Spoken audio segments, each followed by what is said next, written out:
Answer. Venezuela, I have one question to ask you. Yeah. This is final competition? You will look stunning. Because you look stunning. You know, Venezuelans are extravagant, so it's better to be overdressed than underdressed. You're right. You're Okay, right. how many gowns you wear? How many gowns in your luggage? I lost count. Let's go. I love it. So they're gonna be quite some surprises. Huh? I love this one. This is one of my favorites. This is from your country, right? So inyo pong napanood at narinig itong manok or pambato ng Miss Universe Venezuela 2025 na si Stephanie Abasali. Dahil very controversial itong candidate ngayon ng Venezuela. Dahil dito sa isang information or transcript na kumakalat sa social media na di umano'y nagsalita siya ng negatibo or nag-comment siya ng negatibo dito sa pambato ng Pilipinas na si Atisa Manalo at ang pambato ng Vietnam na si Nguyen. At ayon nga po dito sa isang post, pageant circles are buzzing after pageant media outlets spilled some hot tea allegedly involving Miss Universe Venezuela Stephanie Abasali.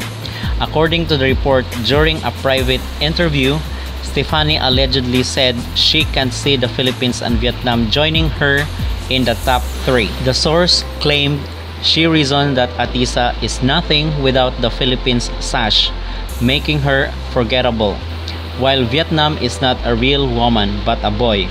As of now, Stephanie Abasali nor her team has released any official response regarding the circulating rumor. What do you think about this alleged comment? If true, does it reflect confidence or pure arrogance? So pinag-uusapan mga kapolitika dito sa apat na sulok ng social media itong di umano'y naging pahayag or comment ni Stephanie Abasali dito sa ating manok na si Atisa Manalo. At kung makita nyo, napanood nyo doon sa unang part ng videong ito, ay may pagka-arrogante itong si Miss Venezuela na grabe yung kanyang confident na siya yung makukoronahan at mag-uwi ng titulo bilang Miss Universe 2025.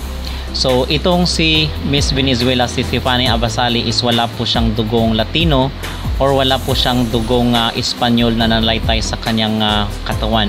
Dahil yung kanyang parents ay isang Lebanese at isang Syrian. I believe yung kanyang father is isang Lebanese mga kapolitika, kung kaya sobrang puti nitong pambato ng Venezuela. But then again is hindi pa po totoo itong mga kumakalat dito sa social media, although nabasa na natin ito last week. Hindi lang po natin na-report mga kapolitika, pero nabasa na natin itong report na ang meron lang daw kay Atisa Manalo ay yung tinatawag na sash factor. So yun ang sinabi, pero ngayon ang kumakalat ay itong pahayag na ito ay galing daw di umano dito kay Miss Venezuela. So wala pang confirmation or wala pang sagot na itong pahayag na ito is galing dito sa pambato ng Venezuela. At ano ba yung ating magreaksyon at ang ating mag-opinion sa di umano'y itong sinasabi na forgettable daw itong si Atisa Manalo at yung negative na comment dito sa ating kandidata? Kasi I believe na habang papalapit yung preliminary competition ay grabe ang mga online attacks, grabe ang mga negative na mga sinasabi patungkol dito sa ating candidate, ay dahil ito para ma-distract si Atisa sa kanyang laban. So ito yung nakikita ko mga kapolitika, kasi dito sa social media is merong tinatawag na narrative. So palakasan ito ng narrative kung kaya nga binibigyan natin ito ng komentary para ma-counter natin itong mga negative na naratibo dito sa social media. Kasi habang papalapit mga kapolitika ang kompetisyon ay marami po ang mga distraction dito sa ating manok na si Atisa Manalo. So kita natin kung totoo man itong balitang ito or itong impormasyon, ay napakayabang at napaka-arrogante, which reminds me of Miss Universe 2015 na galing din sa Venezuela na si Mariam Habach, na kung saan is marami ang mga nagulat at palaisipan kung bakit siya na-unplaced doon sa kompetisyon dahil sa preliminary pa lang, at even doon sa mga eksena na kumalat sa social media noon na di umano'y merong tinatawag na behavior problem. So sana lang is wag mangyari kay Stephanie Abasali itong nangyari noon kay Mariam Habach na surprisingly ay marami ang nagulat sa kanyang pagka-unplace.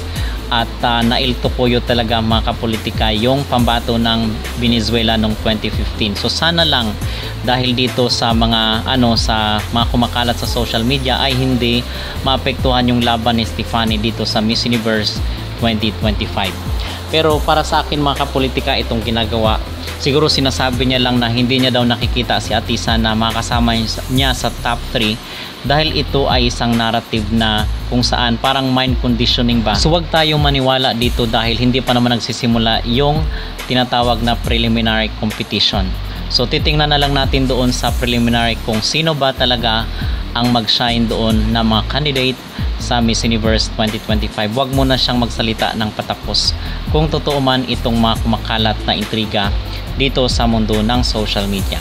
So mga kapolitika, yun po ang ating masasabi, maging opinion, maging reaction dito sa kumakalat na mga iskandalo at kontrobersya na kung saan ito di umanong pambato ng Venezuela ay nagkaroon ng comment dito sa ating manok na si Atisa Manalon. Ang sabi niya ay forgettable daw itong si Atisa without the sash factor. So ano po ang inyong magreaksyon sa isyong ito? At posible nga bang ma-unplace or ma-eltukuyo itong pambato ng Venezuela? Mag-comment down below at huwag kalimutang mag-like at mag-subscribe na rin kayo para updated kayo sa ating mga latest issue.